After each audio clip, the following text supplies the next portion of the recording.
네, 안녕하십니까. 강용석입니다. 오늘 고성국 박사님과 함께 안녕하십니까. 네, KNL 이야기 나눠보도록 하겠습니다. 일단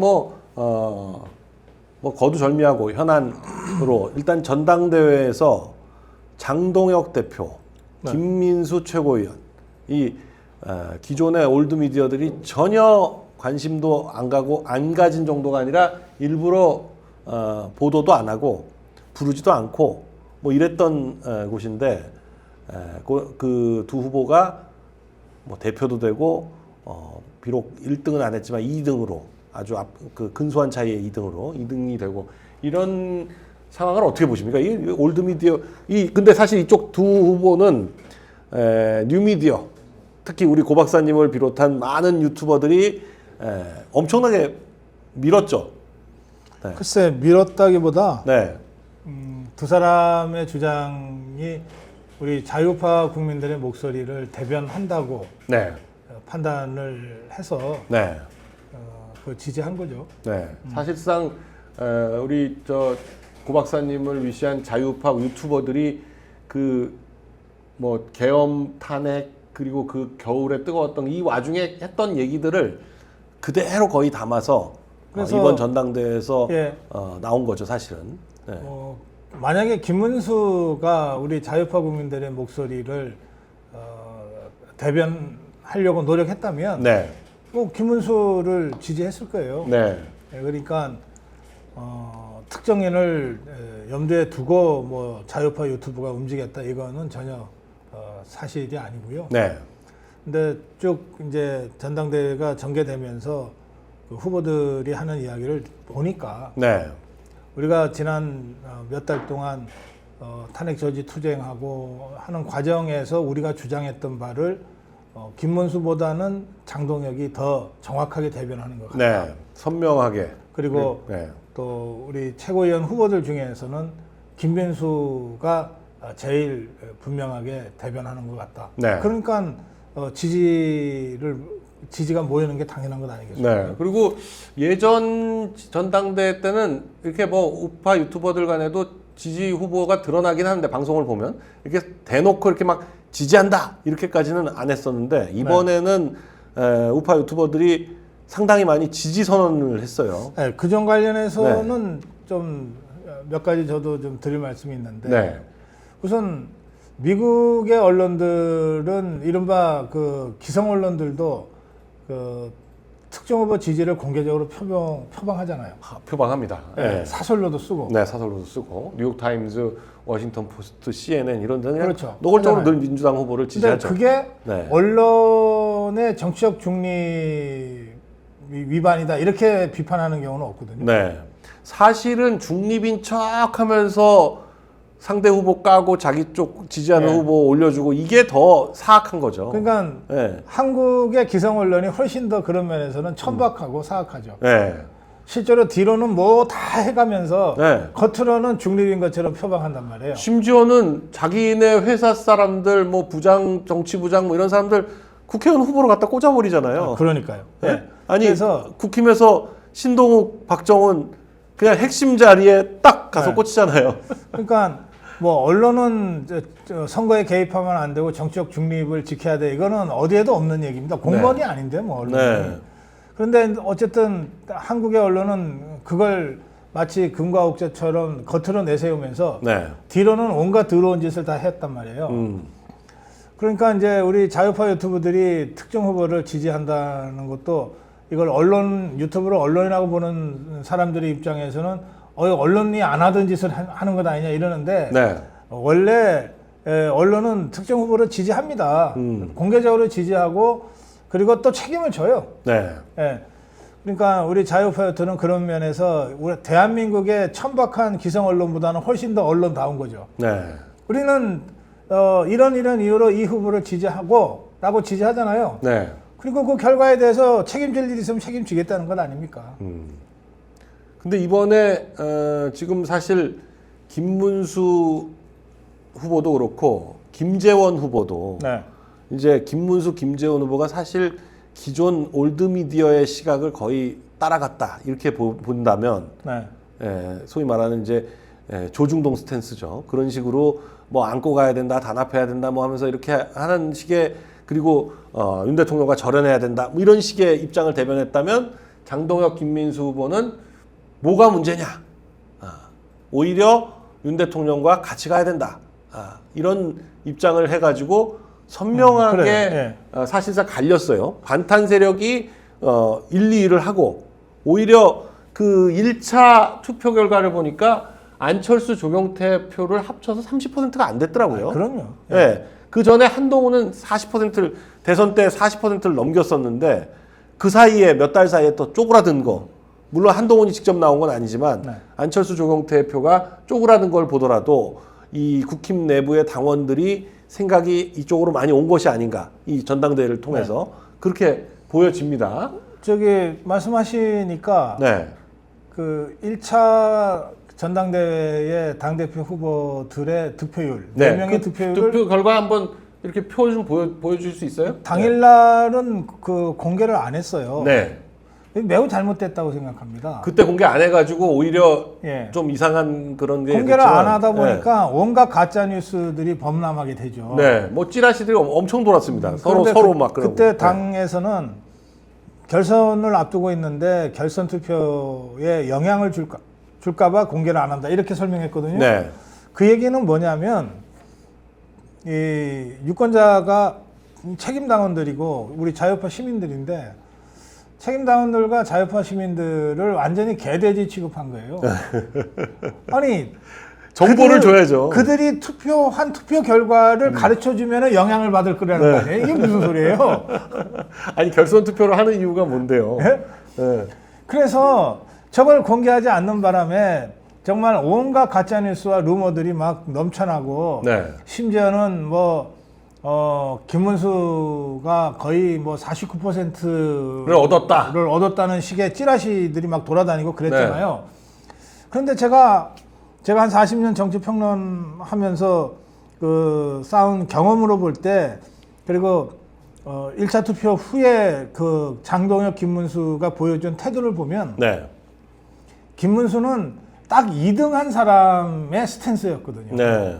2등을 했으니까 1등을 추월해서 역전시키려면 3등, 4등 표를 끌어안아야죠. 갖고 올 수밖에 없잖아요. 네. 뭐 국어를 하든 협박을 하든 김문수가 딱 그 모습을 보였잖아요. 네. 그래서 제가 김문수가 그런 모습을 보고서 이거 2등 김문수가 2등을 했을 거다. 그리고 그것도 좀 차이가 좀 크게 났을 거다. 근데 실제로 그렇게 차이 났어요. 실제로 네. 보니까 진짜 그렇잖아요. 네. 그러니까 1차 때도 보니까 장동혁 후보가 선거인단에서 39.5고 김문수 30.28로 거의 10% 차이가 났습니다. 차이가 크게 난 거거든요. 네. 여론조사는 1차 때도 예. 김문수가 앞섰지만 여론조사 비율이 20%밖에 안 되기 때문에 예, 그렇습니다. 예. 네, 결과적으로는 36대 31이 된 거고. 예. 네. 그래서 저거를 공개를 했으면 네. 그 결선 투표에 임하는 우리 책임 당원들이나 자유파 시민들이 훨씬 더 좀 나름의 과학적 근거를 가지고 네. 또 나름 자신의 판단이 그 올바랐는지 좀 잘못됐는지를 가지고서 제대로 투표를 했을 거라고요. 네. 하여튼 그 점에 있어서 좀 국민의힘이 앞으로 전당대회를 할 때 절대 저런 짓을 하면 안 된다는 말씀 이제 드리고 싶고 네. 지금 이제 그 선거인단 투표하고 여론조사를 이제 비교해서 말씀하셨잖아요. 네. 저 여론조사 결과를 보면 저 김문수가 많이 앞서잖아요. 네. 근데 그거는 너무나 당연한 것이 여론조사는 거의 대부분 인지도 조사의 가깝죠. 성격이 가깝거든요. 네. 인지도 조사. 네. 그러면 불과 한 석 달 전에, 그러니까 6월 3일 날 대선 후보였는데. 김문수 대선 후보를 국민의힘 책임 당원들이라면 거의 100% 찍었을 거라고. 네. 자유파 시민들도 거의 100% 김문수를 찍었을 거라고. 네. 그런 사람들한테 불과 석 달도 지나지 않아서 다시 여론조사를 하면서 김문수를 물어보는 거 아니에요. 그러면 김문수의 이른바 인지도는 거의 99% 이상이었을 거라고 봅니다. 네. 반면에 장동혁은 지금도 장동혁이 누군지 모르는 사람이 많아요. 네. 그러니까 인지도에 있어서 워낙 현격한 차이가 있는 두 사람이 여론조사로 간 거예요. 네. 그러니까 저기서 김문수가 뭐 장동혁보다 여론조사상 높은 득표를 하는 건 너무나 당연하죠. 그러니까 그런 특성 때문에 당심과 민심이 다소 완전히 좀 다르게 나타난 측면이 있어요. 더군다나 이 여론조사의 방식이 민주당 지지층은 빼고 네. 무당층과 예. 국힘 지지층을 놓고 투표를 하니까 네. 국힘 지지층은 책임당원들과 비슷한 성향을 보일 수 있다고 치지만 무당층은 그야말로 인지도 조사가 되거든요. 근데 네. 솔직히 역투표 방지 조항이라고 하는 게 네. 그게 무슨 대단한 게 아니고 처음에 당 지지도 물어보잖아요. 네. 당 지지를 물어보면 국민의힘, 더불어민주당 지지정당 없음 이렇게 되잖아요. 지지정당 없으면 무당층으로 분류되고 네. 그다음에 더불어민주당이나 무슨 조국혁신당이나 또는 다른 당을 응답한 사람은 뺀다는 거 아닙니까? 네. 그런데 이거를 좌파들이 다 안단 말이에요. 네. 좌파들이 다 알잖아요. 그리고 여론조사 전화 받을 때 이거는 국민의힘 전당대회 무슨 여론조사입니다라고 안내하고 시작하잖아요. 네. 그러면 이게 어떻게 좌파들의 역투표를 방지하는 안전장치가 되겠어요? 그냥 대답도 아니야. 이게 다 ARS로 오는 거니까 네. 국민의힘이라고 누르면 투표권이 생기는데 좌파들의 역투표를 어떻게 원천적으로 막는다는 거예요. 네. 그래서 저는 이 전당대회에 당 대표를 뽑는 선거 이거는 당원들이 뽑으면 되는 거지. 그냥 100% 당원들이 뽑는 게. 그래서 원래 그런 식으로 했었거든요. 네. 근데 별것도 아닌 것들이 아우성을 치면서 여론을 반영해야 되니 어쩌니 저쩌니 해갖고서 이상하게 만들어진 거예요. 네. 이번 결과를 보시면 이 당원 투표에서는 장동혁이 김문수보다 굉장히 많이 이겼어요. 네. 1차에서도 2만 명 이상 차이가 났고 결선에서도 차이가 나잖아요. 네. 2만 명 이상 차이가 나잖아요. 그런데 누군지도 모르는 사람들의 여론조사 때문에 저게 뒤집어질 뻔했다니까요. 네. 뒤집어질 뻔했습니다. 실제로. 네. 다행히 안 뒤집어져서 그렇지. 네. 왜냐면 50.27 대 49.73, 2,000표 차이 정도밖에 차이가 안 났어요. 2,300표 정도 차이가 네. 났는데, 그러니까 저거는 매우 불합리한 겁니다. 네. 저걸 당원의 의견과 당신과 국민의 의견, 민심을 동시에 수렴하는 합리적인 아니다 이런 따위로 설명하는데 이건 말도 안 되는 거예요. 네, 그렇습니다. 그러니까 정당의 존재 의의가 네.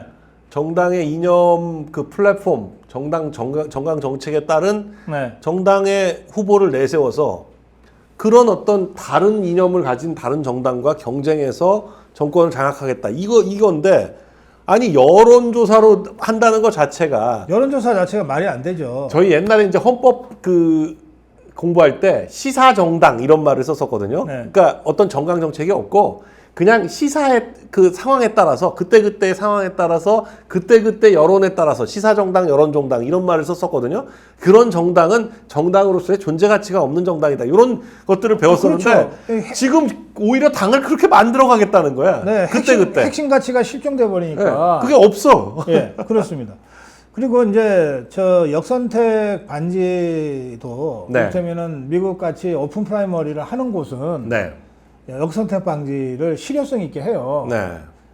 양당이 같은 날 오픈 프라이머리를 해서 한 사람이 동시에 두 군데 있을 수는 없으니까 네. 한쪽만 탐유하게 해주거든요. 네. 우리는 이게 아니잖아요. 네. 그것도 여론조사 방식이니까. ARS 여론조사 방식이니까 네. 그냥 누르면 돼. 나 국민의힘이야. 그러면은 투표권이 생기는데. 네. 더구나 그렇게 해서 아마 3,000 샘플로 조사를 할 텐데. 네. 그러면. 그리고 미국은 여론조사 방식이라는 것 자체가 없고 무조건 투표를 하는 거죠. 네. 무조건. 그래서 네. 이게 결과적으로 어떻게 되냐면 누군지도 모르는 사람의 여론조사의 응답이 책임당원 표에 비해서 가중치가 훨씬 커요. 높죠. 훨씬 높죠. 네. 이런 황당한 게 있어요. 네. 책임당원들은 돈 내고 몇 년 동안 당원하고 하면서 겨우 한 표를 얻었는데 여론조사는 책임당원보다 거의 5표, 6표? 네. 지금 상황에서는 거의 10표 가까이 되는 거 아닌가 싶은 정도로 그래서 차이가 납니다. 저런 잘못된 당원 당규는 빨리 바꿔야 됩니다. 네.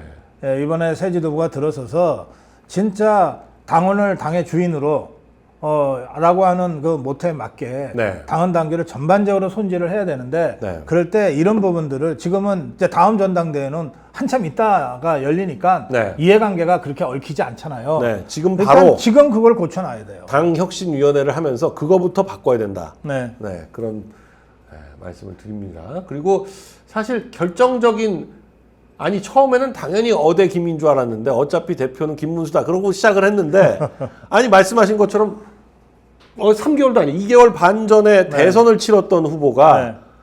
아니 자기 밑에 본부장을 했던 후보가 나와가지고 하는 선거에서 그때 경선에서 붙은 것도 아니고 경선에서 붙었던 한동훈도 아니고 네. 자기 밑에서 본부장을 한 후보가 나와가지고 경선을 치르는데 그것도 전 국민 투표도 아니고 경선을 치르는데 진다? 상상하기도 어려운 아니, 그러니까 일이거든요. 2년 반, 2달 반 전에, 불과 네. 2달 반 전에 6월 3일 날 대통령 선거 투표장에 가서 김문수를 찍었던 사람들 있잖아요. 네. 저는 국민의힘 책임 당원들은 100% 김문수 찍었을 거라고 생각합니다. 네. 아 그러니까 42%가 나왔죠. 네. 근데 그 사람들의 절반 이상이 이번에는 김문수는 아니야라고 한 거거든요. 네. 그러니까 김문수는 이걸 굉장히 통렬하게 좀 돌아봐야 돼요. 네. 불과 2달 반 전에 나를 그렇게 지지했던 분들이 절반 이상이 어떻게 나를 지지하지 않게 됐지? 네. 그럼 2달 반 동안에 무슨 일이 있었나? 음. 그럼 2달 반 동안에 자신의 행보를 정말 반성적으로 돌아봐야죠. 네. 그러면 답이 나와요. 지금 당원들은 결정적으로 지금 두 가지를 얘기하는데 윤석열 계엄에 대해서 문제 삼은 것과 예. 그리고 마지막 TV 토론에서 한동훈과 전환길 중에 누구 공천 줄 거냐? 한동훈 공천 준다. 이게 그냥 결정적으로 그러면서 오히려 한동훈이 최악보다는 차악을 택하겠다 이러는 바람에 떨어졌다. 근데 저 두 가지 부분은 약간 좀 이제 맥락적으로 좀 다른 게 있는데요. 네. 이제 뒷부분부터 말씀을 드리면 한동훈을 공천 주겠다고 한 것은 결선으로 가는 TV 토론에서거든요. 네. 그럼 이게 뭐냐면 변호사님 선관위가 발표는 안 해도 네. 한동훈과 장동혁과 김문수는 1차에서의 득표율을 알았지 않았을까요? 네. 네. 그 정도는 알지 않나요? 네. 그러면 김문수 입장에서는 자기가 장동혁한테 졌다는 걸 알 거라고요. 네. 아니까 한동훈 표라도 가져오지 않으면 안 된다고 하는 절박함에 내몰렸을 거예요. 네. 그러니까 한동훈 공천 주겠다고 간 거예요. 그래서 저는 아주 전형적으로 이 표를 구걸하기 위한 야합이라고 보는 거죠. 네. 저게 무슨 김문수의 생각이 원래 저랬거나 또는 김문수의 생각이 바뀌었거나 이런 차원이 아니고 그야말로 아주 천박한 정치 공학의 계산의 결과 저런 대답이 나왔다고 저는 보는 겁니다. 네. 그래서 제가 정말 보고 있기가 민망했다 이런 것이고요. 그 첫 번째 윤석열 대통령 계엄이 문제다라고 하는 것은 그건 김문수의 일종의 소신 같아요. 그 국회에서 답변하지 않아서 비상계엄에 대해서 사과하라 할 때 그 사과하지 않고 버틴 것 때문에 대통령 후보가 됐는데 네. 그런데 김문수가 나중에 뭐라고 설명했냐면 그 국무위원들을 마치 죄인 다루듯이 그래서 내가 그 태도가 마음에 안 들어서 내가 사과 안 하고 앉아 있었다 이렇게 설명했거든요. 네. 비상계엄에 대해서 찬성해서가 아니고 그러니까 그 이후에 이제 대선 후보로 그 행보를 하는 과정에서 여러 번 계엄에 대해서 비상계엄에 대해서 자기는 반대한다. 이 얘기를 했단 말이에요. 비상계엄은 잘못된 것이다. 자기가 국무위원으로 국무회의에 참석했다면 뭐 드러누워서라도 말렸을 것이다. 그러니까 이거는 제가 보기에 김문수의 그냥 소신이에요. 네. 뭐 잘못됐든 잘됐든. 그러니까 김문수의 소신이 전 잘못됐다고 생각하는데 네. 근데 저는 비상계엄은 불가피했다고 생각하거든요. 네. 근데 김문수는 불가피성도 인정하지 않는 거예요. 그 점에 대해서 이 사람의 생각에 저는 동의할 수 없지만 어쨌든 계엄이 잘못됐다라고 하는 것은 김문수가 표를 위해서 갑자기 지어낸 얘기는 아니고 원래 이 사람의 생각이 그랬다. 네. 그걸 우리가 알고서도 대선 후보로 만들었다. 네. 저는 그 부분은 한동훈한테 공천 주겠다는 것하고는 그런 면에서 그 전후 맥락이 좀 다르게 해석될 필요가 있다고 봅니다. 네. 어찌됐건 이 장동혁 후보 사실 국회의원 경험은 3년이에요. 네. 재보선으로 당선이 됐고 처음에 2020년에는 대전에서 출마했다가 낙선을 하고 그 다음 지방선거에서 대전시장으로 나가려고 하다가 경선에서 안 되고 충남지사를 나간 김태흠 의원이 김태흠 의원의 지역인 서천보령이 보령입니다. 보령이 비니까 네. 거기로 이제 재보궐선거에 출마해서 당선이 돼서 그리고 나서 재선이 돼서 네. 실제 국회의원을 한 기간은 지금 3년 정도인데 네. 근데 당대표로 107석의 당대표로 물론 이제 무관 한 번도 국회의원 안 한 이준석도 당대표로 뽑았던 국힘이기 때문에 뭐 이게 3년 국회의원도 당대표가 된다 뭐 이상할 건 없지만 근데 저는 이제 그 점이 이제 그 경선 과정에서는 장동혁의 약점처럼 얘기가 됐는데 저는 장동혁이 그랬기 때문에 이 올드미디어에 매몰되지 않고 이른바 올드미디어가 설치는 낡은 정치판의 낡은 정치문법에 구애받지 않고 뉴미디어 시대에 맞는 새로운 정치를 할 수 있었다. 그렇게 생각해요. 근데 이 점에 있어서는 이준석이랑도 또 한동훈이랑도 또 달라요. 그러니까 이준석이나 한동훈이 이것들이 당대표가 될 때는 아예 뭐 국회의원은 경험도 안 해봤던 게 아닙니까? 물론 이준석이는 그 국회의원은 안 해봤어도 벌써 10년 이상 정치권에서 굴러먹은 낡은 정치인이었지만 비록 나이는 어려도 근데 어쨌든 이준석이나 한동훈이나 똑같이 그 족벌 언론들이 만든 거거든요. 그렇죠. 조선일보가 나서서 이준석이 바람 일으키고 한동훈이 띄우고 그런 거 아니에요. 그전 장동혁은 그런 족벌 언론들이 만들어 놓은 후보가 아니에요. 이거는 뭐 제가 아까 자유우파가 자유우파 보수 족벌 언론들은 의도적으로 배제했습니다. 완전히. 그렇다고 해서 그러면 자유우파 유튜브가 만들었냐 그것도 아니에요. 제가 보기에 우리가 처음에 이를테면 장동혁이라는 사람이 출마한다 그럴 때부터 주목하고 만들기를 시작했냐 그거 아니거든요. 아니죠. 객관적 팩트는 뭐냐면 장동혁이 당권 도전 의사를 밝히면서 행보를 하는데 이 사람이 내는 메시지가 그전에 우리가 막연하게 알던 장동혁 하고 전혀 다르게 굉장히 선명하게 또는 들려왔어요. 한동훈 밑에서 똘마니 노릇하던 장동혁하고 완전히 다르다. 그래서 이게 뭐지? 하고 호기심을 갖게 됐고 그 후에 장동혁이가 하는 말들을 쭉 보면서 이게 자유우파를 대변하네. 이렇게 해서 우리가 지지하게 된 거 아닙니까? 그렇게 해서 처음 고 박사님과 저와 성창경, 전한길 이렇게 해가지고 장동혁 후보를 먼저 불러다가 얘기를 들었어요. 그걸 그 족벌 언론들은 전한길 면접이라고 불렀었던 거예요. 뭐라고 부르든 상관없는데요. 아니 그것도 팩트를 말씀드리면 김문수 후보에게 먼저 기회가 갔어요. 그래서 그 주 월요일 날은 김문수 후보가 하기로 돼 있었고 수요일 날 장동혁 후보가 하기로 돼 있었어요. 근데 그거를 김문수 후보 쪽에서 이게 뭐 유튜브에 나가서 뭐 하는 게 맞나? 혹시 리스크는 없나? 이러면서 늦춰버렸거든요.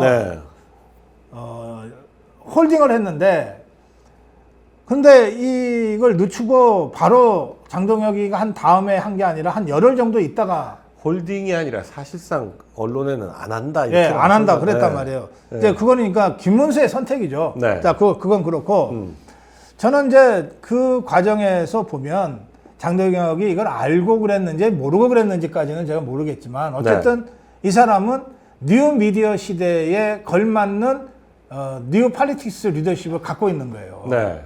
그래서 저는 이번에 이겼다고 생각하거든요. 그럼 제가 생각하는 뉴 미디어 시대를 이끌 뉴 팔리틱스의 리더십은 뭐냐? 딱 한마디로 얘기하면 메신저가 될 수 있냐 없냐예요. 이게 올드 미디어와 뉴 미디어의 가장 그 본질적인 차이점 하나만 꼽자면 올드 미디어는 메신저가 중요한 게 아니라 메시지가 중요해요. 그 메시지가 중요하기 때문에 편집과 연출과 이런 것들이 가능한 거예요. 그래서 정치 지도자가 뭐 조선일보에 가서 인터뷰를 한다 그러면 한 2시간 하잖아요. 네.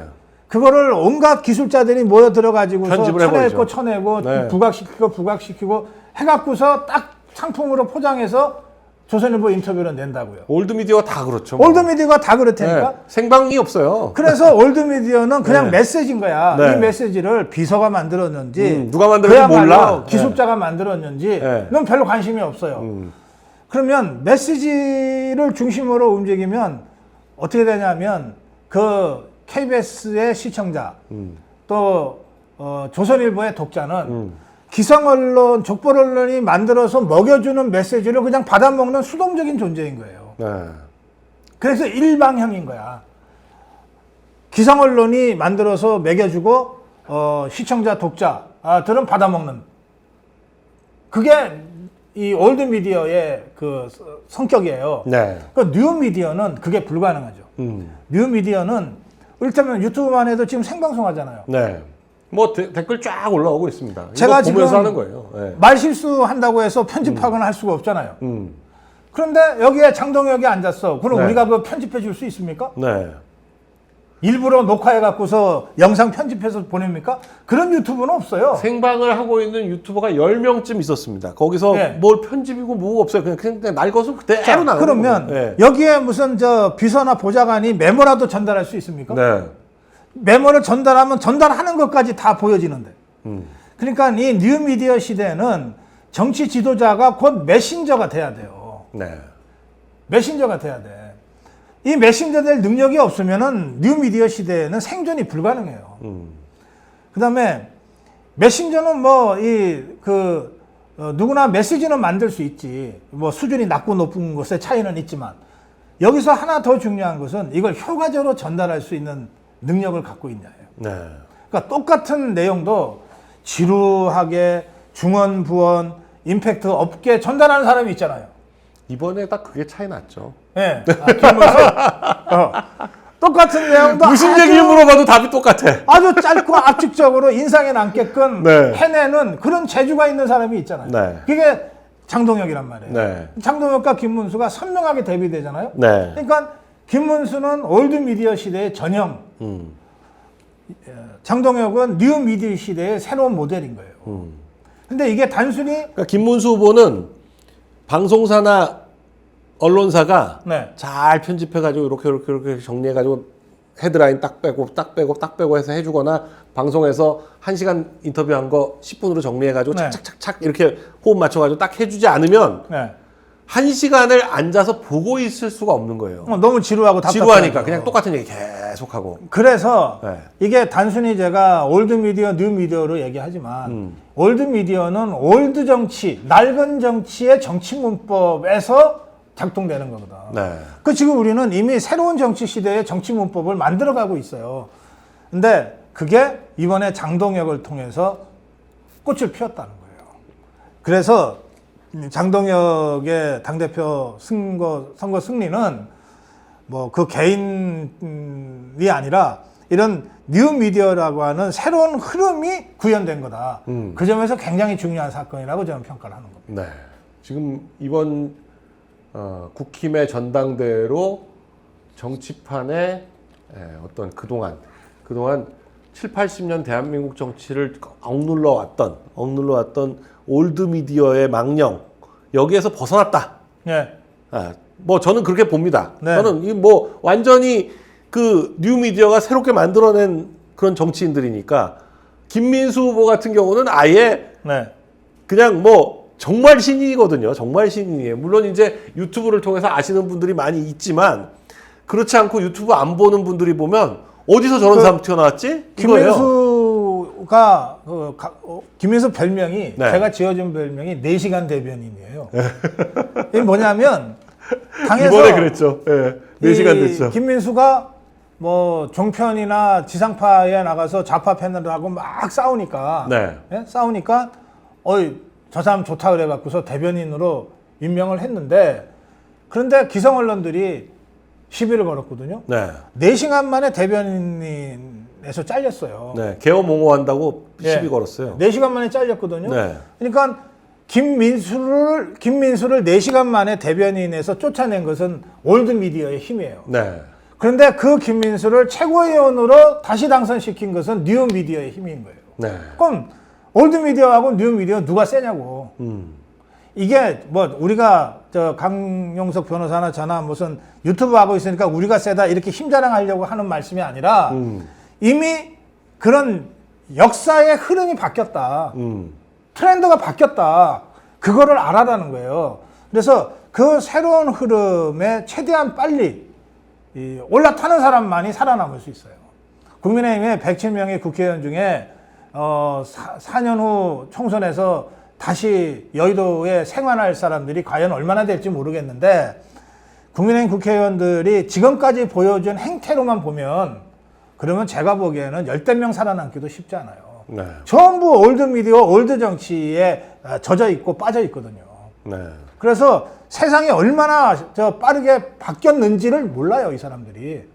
다만 그동안 공천권을 준 사람도 올드미디어에, 올드 정치에 빠져 있던 사람이 공천권을 주니까 그 사람들이 공천받아서 쉽게 당선됐을 뿐이에요.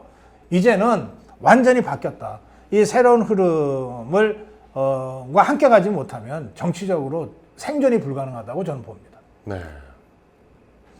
이를테면 한동훈이는 뉴미디어적인 것 같습니까? 올드미디어적인 것 같습니까? 한동훈은 조중동이 만들어낸 그렇잖아요. 사람이죠. 조중동이 만들어냈어요. 네. 이자는 기본적으로 올드 정치고 그래서 지난번 올드미디어. 공천할 때 그냥 딱딱 나눠준 거예요. 그렇죠. 네. 단계 사태가 전형적인 겁니다. 네. 아니 SNS가 뭐 어제 오늘 시작된 게 아니잖아요. 네. 그 SNS 역사도 한 20년 이상 되잖아요. 그런데 올드미디어는 SNS를 지것들 공작 장소로만 쓴 거라니까. 민심이 진짜 거기서 살아 꿈틀꿈틀 움직이는 민심을 어떻게 포착할 거냐라고 하는 민심의 바다로 SNS를 본 게 아니라 지것들의 정치 공작을 갖다 매기는 이런 수단으로 악용해 왔어요. 네. 단계 사태가 전형적으로 그거거든. 그러니까 이 한동훈이는 단계에다가 사실은 당원들밖에 못 보는 게시판인데 기자들은 알 수도 없는 건데 네. 당원 게시판에다 글 몇 개 올려놓고 네. 당원 게시판 이거 시끄럽습니다 네. 하고 기사를 실어. 그러니까 네. 그러니까 사실은 기자들하고 짜고 하는 거지. 전형적인 네. 그 옛날 그 공작 정치 수준의 꼼수거든요. 그 대자보 몇 개 붙여놓고는 네. 이게 대학생 민심이다. 여론이다, 민심이다 하는 거랑 똑같은 거죠. 네. 그걸 받아서 기사 쓰고. 그렇습니다. 그래서 다들 이 뉴미디어 시대가 이제 본격적으로 이제 시작이 됐으니까 네. 이 뉴미디어 시대에 어떻게 정치를 할 것인가에 대해서는 다들 좀 깊은 자기 성찰이 좀 필요하다고 저는 생각합니다. 네. 그러면 뭐 지금 김민수 대변인은 단계부터 조사하자. 벌써부터 얘기 꺼내고 있거든요. 저거는요. 네. 뉴미디어라는 이 공간이 있잖아요. 네. 특히 당원 게시판이라고 하는 것은 당원들의 게시판이잖아요. 그러니까 뉴미디어 정치 시대에 굉장히 중요한 정치 영역이거든요. 이 당원 게시판이라는 굉장히 중요한 정치 영역을 올바로 세우고 똑바로 운영하기 위해서라도 이런 쓰레기들은 청소를 해야 됩니다. 네. 이게 뭐 한동훈이를 뭐 표적으로 해서 어떻게 정치적으로 제거하고 이런 차원의 문제가 그거보다 훨씬 중요한 거예요. 네. 한동훈이 제거하는 것보다 훨씬 중요한 의미가 있다니까. 당원 게시판이 당원들의 정치 담론이 왕성하게 역동적으로 이루어지는 그 공간으로 어떻게 만들어낼 거냐에 따라서 국민의힘이라는 당이 뉴미디어 정당으로 탈바꿈할 수 있느냐 없냐가 걸려있는 문제라고요. 네. 그러니까 한동훈이 따위를 쳐내고 자시고 하는 그런 정치공작적 차원보다 훨씬 중요한 문제입니다. 지금 벌써 오늘 당원 게시판 조사해야 된다. 그리고 이 언론 나와가지고 당 비판하는 당 소속 패널들. 네. 뭐 김종혁이 뭐 이런 사람들 아주 그냥 저쪽 부에 붙어가지고 절로 가려고 하는 건지 뭔지 몰라도 지금 아주 가관이에요. 이번 정상회담도 그렇고 모든 것에서. 그럼 이제 족벌 언론들이 그런데 네. 저걸 자꾸 당내 무슨 개파투쟁으로 자꾸 지금 분치를 또 하고 있어요. 네. 개파투쟁으로 그 프레임을 덮어 씌우는 순간 단계를 정상화시키려고 하는 장동혁의 또 김민수의 혁신과 쇄신 움직임이 개파 이 투쟁으로 전락되는 거거든요. 네. 그러니까 아주 사악한 프레임을 저것들이 시작도 하기 전에 갖다 덮어 씌우고 있는 거예요. 네. 아니 한동훈이라는 자가 당대표의 지위를 이용해서 지 가족들 총동원해서 김경수의 드루킹보다도 더 사악하게 네. 당에서 배출한 대통령과 대통령 그 부부를 그냥 온갖 쌍소리를 해가면서 욕을 해댄 사건 아닙니까? 네. 저로 인해서 단계가 완전히 그 정치적으로 오염돼 버렸잖아요. 네. 누가 국민의힘 당원 게시판을 정상적인 정치 공간이라고 봅니까? 이걸 바로잡는 일이거든요. 이게 어떻게 개파 투쟁이고 내분입니까? 잘못된 걸 바로잡는 쇄신이죠. 네. 근데 기성 언론, 족보 언론들은 저거를 시작도 하기 전에 저런 식의 프레임을 딱 갖다 붙이는 거예요. 거기다가 조경태가 벌써 이겼다고 정당화되냐, 네. 한심하다, 뭐 이런 걸 하는데 언론들이 또 조경태 말을 저렇게 많이 실어줬었나 싶은데. 아니 언제부터 조경태입니까? 조경태가 아니 전당대회 내내 떠들 때는 한마디도 안 실어주다가 갑자기 저렇게 온 언론들이 조경태 말을 실어주고 있거든요. 네. 전 장동혁에게 힘을 우선 빼려고 하는 거죠. 네. 진자가 저렇게 떠들어대는 것 자체가 정말 한심하고 쪽팔립니다. 네.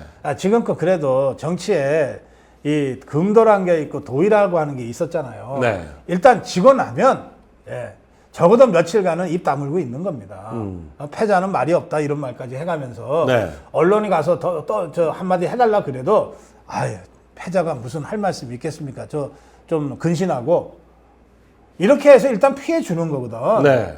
그러니까 그런 최소한의 기본도 안 된 것들이에요. 저 한동훈이 저것들이. 네. 근데 조경태 저것도 워낙 그 개인적으로 저렇지만 저게 하고 싶어질까 과연. 난 한동훈이 대신하고 있다고 봅니다. 네. 또는 한동훈이가 시켜서 하고 있다고 봅니다. 지금 한동훈이가 준볼나게 나서서 단계 사퇴 얘기할 수가 없잖아요. 네. 지 문제니까. 그런데 한동훈이 똘마니들 중에 저 얘기를 할 만한 배포 있는 자가 없어요. 네. 그러니까 조경태가 그나마 어쨌든 출마도 했고 뭐 또 7만 표 가까이 한동훈이가 지가 표를 몰아준 거 아닙니까? 네. 그러니까 조경태는 한동훈이한테 갚을 빚이 있는 거지. 그러니까 왜 너 가만히 있냐? 뭐 너라도 좀 싸워줘야지. 저는 그렇게 청부받아서 저 발언을 계속 하는 거 아닌가 하는 느낌이 들어요. 네. 안 그러면 저게 정상적일 수가 없어요. 당원 게시판 조사가 바로 이루어지는 순간 한동훈의 갈 길은 탈당밖에 없거든요. 네. 그걸 멈추게 하려면 탈당밖에 없어요. 탈당이 아니라 출당해야지. 네. 아니 본인이 먼저 나가버려야죠. 조사를 안 받으려면 네. 지가 먼저 도망간다. 네, 도망가야죠. 도망가는 탈당이지. 네, 도망가는 탈당을 하는데 그렇게 되면 이제 아마 자유파 국민들이 고발을 하겠죠. 네. 네. 그러면 한동훈의 갈 길은 김경수처럼 되는 것밖에 없거든요. 네? 이거 매크로 돌렸냐 안 돌렸냐 이런 거 따져 나가기 시작하면 네. 저 매크로 아니면 도저히 뭐 있을 수 없는 방식이기 때문에 그렇게 될 텐데 이 한동훈 입장에서 지금 똥줄이 타죠. 네. 그리고 저 한동훈이 저게 네. 그 하여튼 뭘 어설프게 배웠는데 배우긴 배웠어. 네. 정치판에서 언론이 중요하다는 거. 어? 지가 뭐라고 얘기하든 언론에서 어떻게 해주는가. 검찰에서도 내내 언론 이용 그거 그렇죠. 네, 공부 하나 잘했다 이제 그렇게 그렇잖아요. 그러다 보니까 이자가 대표가 되면 여러 가지 권한이 있잖아요. 네. 그 권한 중에 우선 이자가 정말 뻔뻔하게 그 권한을 행사해서 대변인들을 뭐 10명 이상을 쫙 자기 사람으로 깔았잖아요. 네. 근데 이제 대변인으로 깔아놓으면 이게 무슨 일이 벌어지냐면 여러 기성 언론들이 무슨 정치 시사 프로그램을 다 한두 개씩 하잖아요. 네. 그런데 저 민주당 것 하나 안 치면은 국민의힘 것도 하나 안 쳐야 되잖아. 네. 근데 이때 한동훈 똘마니를 국민의힘 몫으로 안 치는 거예요. 그렇게 해서 계속 한동훈 스피커들이 한동훈의 입들이 모든 프로그램을 다 장악을 했어요. 네. 그런데 이제 우리 자유파 입장에서 보면 저도 뭐 방송 진행을 뭐 이렇게 작년까지는 했잖아요. 보면 뭐 저는 잘 모르는 젊은 친구들이니까 네. 좌파에서 누가 왔다 그래서 말 시켜보면 좌파 맞아. 좌파 중에는 이게 개딸이다, 개딸 아니다. 그 정도 구분은 있어요. 그런 네. 정도의 차이는 있지만 좌파 일단 맞아. 일관된 목소리를 내요. 그 우파라고 해서 하나 왔는데 보니까 말을 시켜보니까 엉뚱한 소리를 좌파보다도 더 좌파 같은 얘기를 네. 자꾸 하는 거야. 그래서 내가 한 두어 번은 하도 기가 차서 네. 너 누구냐 그랬어. 방송 끝나고. 네. 너 누구냐? 넌 누구 밑에 있냐 그랬더니 뭐 말을 우물쭈물 하는데 알고 보니까 나 한동훈 똘마니들이고. 그러니까 한동훈 똘마니들은 좌파 것들보다 훨씬 더 사악하고 더럽게 대통령 공격하고 대통령 이 부부 공격하고 그러더라고. 네. 그리고 뭐 입만 열면은 무슨 광장의 태극기 애국 세력을 구구라고 그러고. 네. 아니 그런 것들이 그 구구 유튜버인 내가 진행하는 프로그램에 왜 나와 이것들이? 네. 아니 그러니까 쟤네들만 없어져도 예. 극우 얘기를 못 해요. 아니 그렇죠. 극우는 민주당에서 극우라고 하는 순간 너넨 극자다 이렇게 돼 버리기 때문에 이 좌파 네. 것들은 감히 극우라는 말을 못 못해요. 해요. 아니 그러니까 우파 내에서 우리는 중도고 니네가 극우다 이렇게 되니까 극우 얘기가 퍼지는 그렇지. 거지. 예. 그냥 국힘이 다 이렇게 같은 목소리를 내버리면 네. 극우 얘기가 나올 공간이 없어지죠. 네, 그래서 한동훈 똘마니들 때문에 사실은 네. 좀 짜증이 많이 나요. 네. 그래 그동안 그랬거든. 네. 근데 지금도 그게 안 바뀌고 있다고요. 왜냐하면 족보 언론들 입장에서는 한동훈 똘마니들이 방송에 나와서 계속해서 내부 분란을 일으키는 거가 자기들이 생각하는 이 좌파한테 유리하니까. 네. 그러니까 안 바꾼다고요. 그래서 이것을 바꾸는 것은 새 지도부가 제일 먼저 해야 될 일이에요. 네. 이거는 당 지도부가 입장만 가지면 바로 행동할 수 있는 바로 가능하죠, 뭐. 네, 바로 행동할 수 있다. 아니 우리 당에서는 그 사람 대표 아니다 내보내라 네. 바꿔야 된다. 그러면서 그렇죠. 새로 들어가면 되는 우리가 거죠. 이 사람 이 사람 네. 이 사람 추천한다. 네. 방송사가 적어도 그런 정도로 국민의힘에서 요청이 들어오면 그거 거부 못 한다고. 네, 누구 빼라. 우리 네. 우리 입장 아니다. 그러면 그렇죠. 그걸 어떻게 네. 그 국민의힘 입장에서 누가 나왔습니다. 그거 안 되죠. 맞습니다. 네.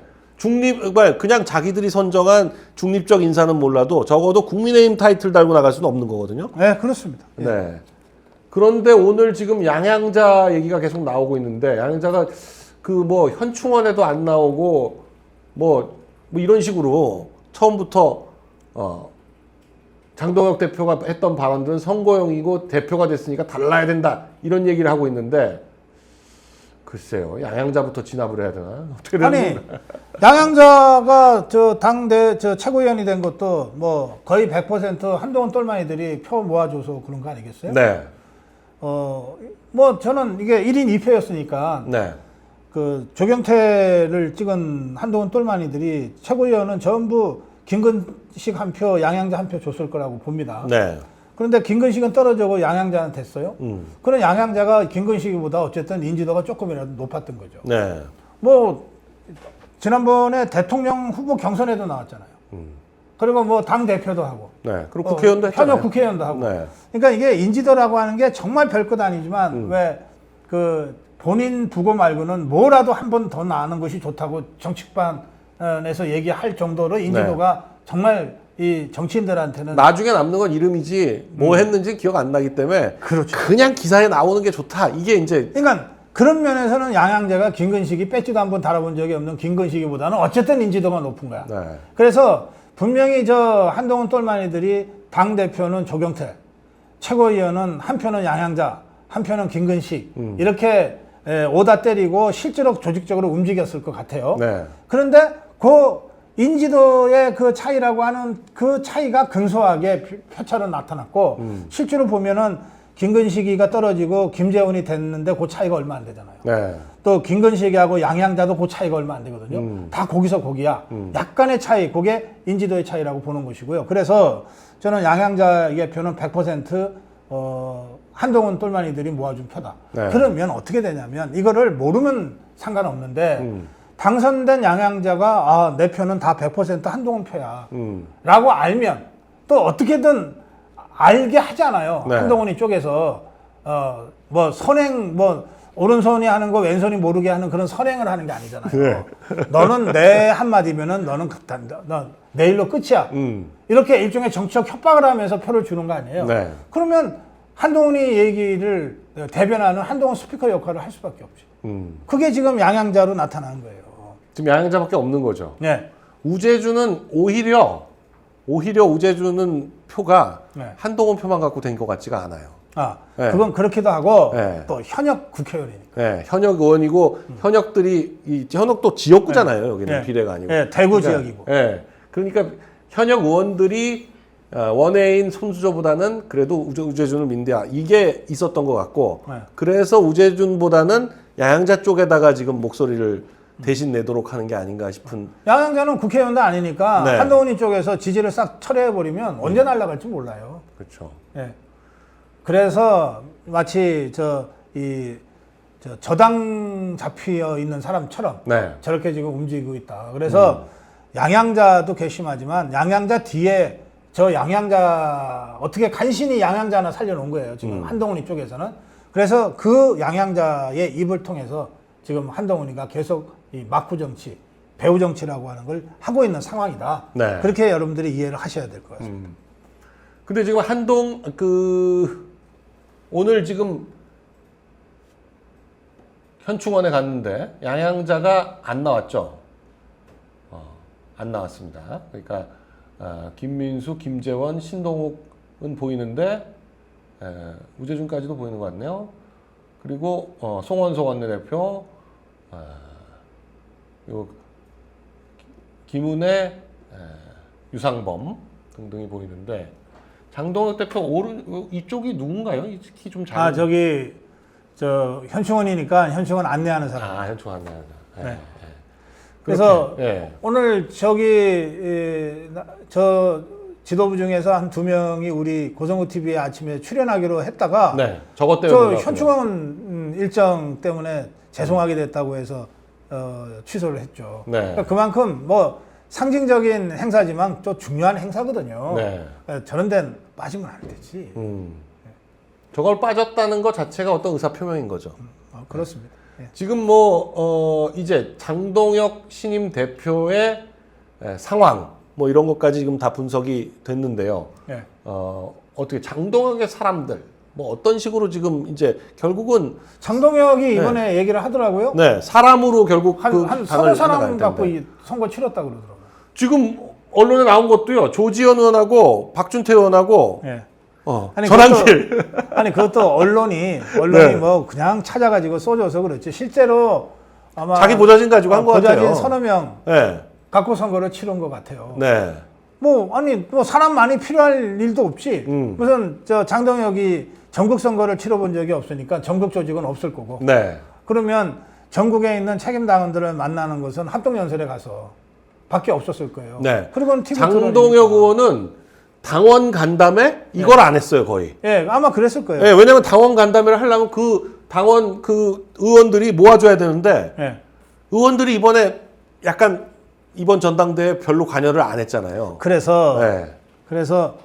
이 경선 과정에서는 장동혁 뒤에 뭐 쌍궐이 있다. 네. 뭐 이 기득권 그 철박통들이 뭐 중진들이 대거 장동혁이를 내세워서 네. 꼭두각시처럼 하려고 한다고 하는 공격들이 많이 있었는데 만약에 그랬다면 장동혁이는 당원 간담회 있잖아요. 네. 그런 중진들이 그걸 쫙 했어야죠. 그걸 했어야죠. 그거 하느라고 정신이 없었을 거예요. 네, 그걸 했어야죠, 당연히. 예, 거의 없었거든요. 네. 그러니까 아무도 뒤에서 배후 막후 실세처럼 움직인 중진들이 없었다는 얘기예요. 또는 하려 해도 장동혁이가 저는 그런 방식으로 안 합니다라고 거절했거나. 이준석이 당대표 될 때는 주호영, 나경원하고 붙었었잖아요. 처음에는 이준석이 그렇게 떠오르지 않았는데 중간 이후에 떠오르니까 중진들이 대거 가서 이준석을 지원을 하더라고요. 네. 그러니까 그게 새니까. 네, 새가 이제 붙어서 낡은 정치에서는 그런 식으로 네. 모여서 으쌰으쌰 하면 되는 줄 알아. 네. 그래서 실제로 그게 됐고. 이번 전대는 전혀 양상이 달랐거든요. 아니, 아까 제가 인지도 말씀드렸는데 조직도 그래요. 조직이라고 하는 게 별거 아니잖아요. 한번 가동해본 조직이냐 아예 한 번도 가동 안 해본 조직이냐 이 차이가 확 나잖아요. 네. 그러니까 김문수는 불과 2달 반 전에 전국 조직이 가동이 됐었다니까. 그 장동혁은 아예 전국 조직 자체가 없고. 네. 그러니까 이번 전당대회가 정말 특이하고. 네. 그래서 네. 장동혁이는 누구한테 빚지면서 이번 전대회를 치른 게 아니에요. 그러니까 이를테면은 주명직 최고위원이라든지 또는 사무총장을 비롯한 여러 정책위원장 중하위 당직자들 있잖아요. 장동혁이가 빚졌으면은 갚아야 되니까 자기 생각하고 좀 달라도 어쩔 수 없이 누구를 이 자리에가 되는데 지금 장동혁은 전혀 그렇게 갚아야 될 사람 빚이 없는 거예요. 네. 그러니까 나름 최선이라고 생각하는 팀을 구성을 할 거라고 저는 생각합니다. 네. 좀 이제 8월 말, 9월 초까지는 이제 당직자들을 임명하는 과정에서 어떤 모습으로 국민의힘이 내년 지방선거를 치러 나갈지 이런 자리가 잡힐 것 같습니다.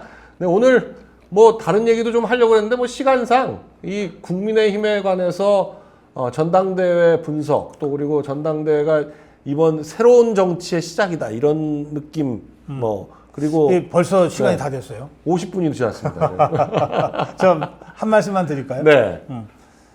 그 언론에서 자꾸 전한길 대표가 뭐 지명직 최고위원이 네.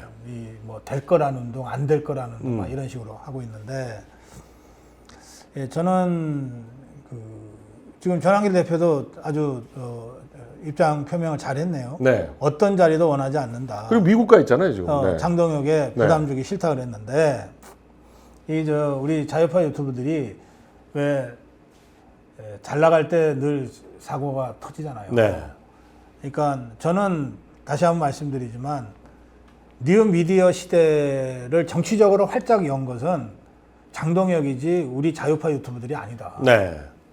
장동혁이 그 문을 열었고 우리 자유파 유튜브들이 그 흐름을 함께 만들어간 거지. 아무 생각도 없는 장동혁이를 우리 자유파 유튜브가 데리고 끌어낸 게 와서 아니죠. 발굴해서 교육시켜서 이러이러하니까 당신 뉴 미디어 시대를 열어라. 미션 줘서 이렇게 된 게 아니거든요. 네. 이제는 족벌 언론들이 자꾸 보수 유튜버가 장동혁을 만들었다는 식으로 보도를 하는데 그거는 전혀 사실이 아니다. 네. 우리는 사실은 이런 장동혁 같은 지도자를 기다렸어요. 목타게 기다렸는데 그게 장동혁이었는지 누군지는 모르고. 네. 그런데 이번에 전당대회를 거쳐서 장동혁이라는 뉴 미디어 시대에 새로운 리더십이 나타난 거야. 네. 그걸 뉴 미디어 속에서 살고 있는 우리 자유파 유튜브가 조금 일찍 봤을 수는 있어요.